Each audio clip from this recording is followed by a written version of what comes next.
Last year with the Mets, they weren't expected to really do anything because everybody had the division and the World Series penciled in for Washington. That was, they were going to run away with everything with all the signings and the talent they have.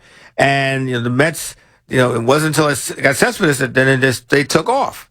This year, I think the pressure, I don't know if it is pressure on the Mets. You're the favorite. Now, that works both ways. The Nationals were the favorite last year. What happened? Fell apart. Could happen to the Mets, but I think with their pitching and the acquisition of Cespedes, not saying it's a foregone conclusion, but without Cespedes, I said they're going to fight for the wild card. With them, they're the odds-on favorite to win the division. The Yankees, I think the pressure on them, the main pressure on the Yankees is to stay healthy. Like Kevin was saying, that bullpen they have, that is one for the ages.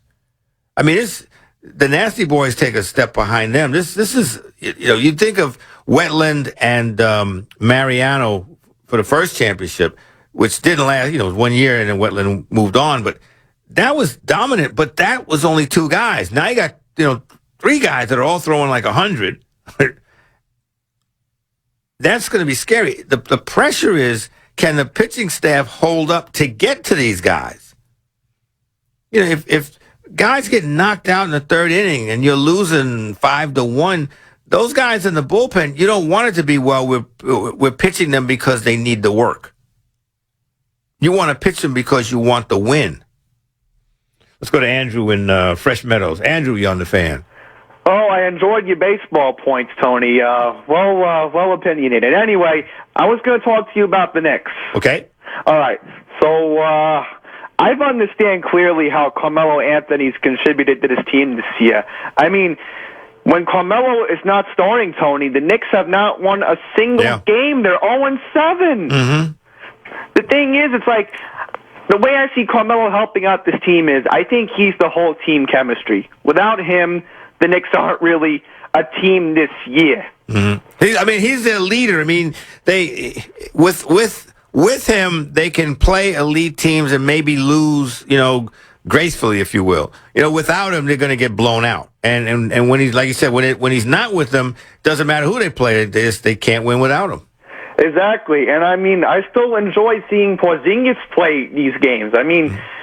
This has been a magical season now that, Porzingis has given me something to watch every single night now. Oh, I wish they'd give him more to do because he has these low post moves, but they don't seem to use him in that position. He's always at the high post shooting a three every once in a while. But I'd like to see him clear out a side and let him, operate a little bit. What bothers me about Porzingis the most is, and I completely agree with you, why doesn't he get in the paint more? Yeah. I don't want to see him take these three-point shots. Yeah, no, look, Andrew, I agree. He's 7'3", and there's not many centers. Now, I know Robin Lopez is a center, but he doesn't have any moves. If you move him out to, let's say, top of the key, and you put Porzingis down low, and Lopez guy comes off him to go double team Porzingis, okay, Lopez gets the ball back. What's he going to do with it? Now, he's not an offensive player, but, it would be, to me, it'd be interesting just to see if teams do that. Just to see, are they that worried about him down low? And they should be. At 7'3", who's going to stop him there? There aren't that many big men in the league anyway. But I think it's they've got the beginnings of a nice team, and we got on Phil, and now you got to give him his props because he's got some nice players. They're all like they're not the man.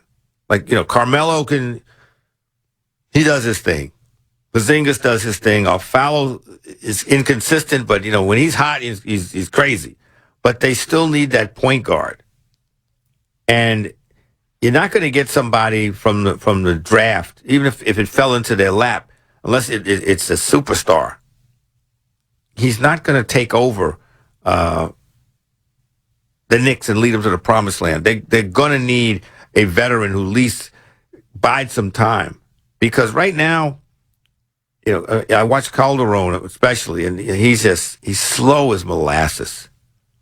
You just can't ask a lot out of him. And there's a lot of Knicks, they can play well, in spurts. You're not going to give them big minutes because they're not that guy. Porzingis, I'd like to see him score more. Sometimes I think the Knicks are holding him back. Okay, Carmelo's the guy, and he's passing the ball and doing a lot of different things, which is great. But I still think you got something special in Porzingis, and he should be at the top of the key. He should be down low. He could be 3-point range. He could be. That's a little bit of everything. I'd like to see him averaging like around 18 points a game, but that remains to be seen.